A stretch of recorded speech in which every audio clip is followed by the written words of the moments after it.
राम राम शेतकरी मित्रांनो, मूग टोकन यंत्रानं आज पेरणी झालेली करून टाकली.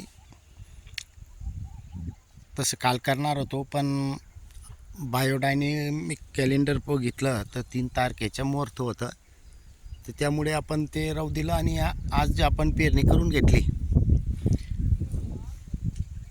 मूग आणि उडीद हे 2 वाण टाकलेले आहेत आपण. आज 3 तारीख आहे, 3 मार्च. तर शेतकरी मित्रांनो, आपण वखरवा म्हणजे बैलजोडीवरी काही एक केलेलं नाही. इथे रोटाविटर मारल्यानंतर सिंगलच रोटाविटर मारलेलं आहे. या टायमाला मात्र आपल्याला मीठ काही टाकता आलेलं नाही आहे.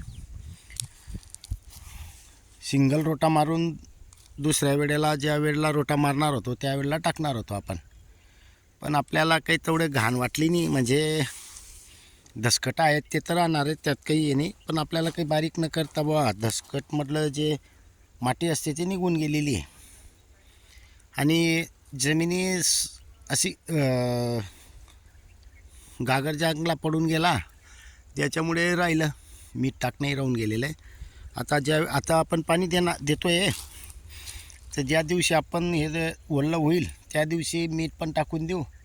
आणि जे शिल्लक असलेले आपले जुने कल्चर आहेत त्यात गूळ टाकून आपण ॲक्टिव्ह करून घेतलेले आहेत, तर त्या दिवशी आपण सर्व सोडून देऊ. म्हणजे सुरुवातीला पाण्याचे थोडं नियोजन करावं लागतं, तर ते म्हणजे मूग उगण्याच्या अगोदरच देऊन देणार आहेत आपण त्याला. त्याच्यामुळे मीठ पण दिलं जाईल आणि ते जीवाणू कल्चरही दिले जातील. पेरणी केल्यानंतर आपण लगेच पाणी लावून दिलेलं आहे. आता पेरणी करताना आपण मात्र नळी जिथं सापडली तिथं लावून दिलेली आहे. कुठं कमी जास्त प्रमाण पण झालेलं आहे याच्यात. आता इथं मग बघू शकताय तुम्ही जवळपास झालेलं जे. आणि विशेष म्हणजे याची वाढ जास्त होत नाही, त्याच्यामुळे आपण नळ्याही थोड्या जास्त घेऊन घेतलेल्या आहेत. हे 5 फुटावर म्हणता येणार नाही याला, जवळ कमी जास्त आहे.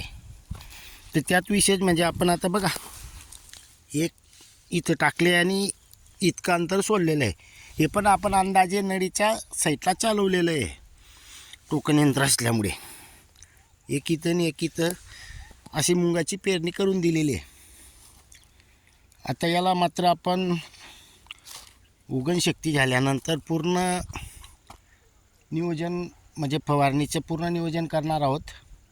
फवारणी आपण एक्स्ट्रा करणार आहोत याला, की जेणेकरून उत्पन्न चांगलं यायला पाहिजे म्हणून. आणि जमिनीतून आपण तर पाण्याला सर्व काही निविष्ठा सोडत असतो, त्याचे आपल्याला बेनिफिट चांगले भेटतात. याला रासायनिक देण्याची गरज पडणार नाही, पण तरी आपण थोडंफार बघू भेटलं टाईम तर.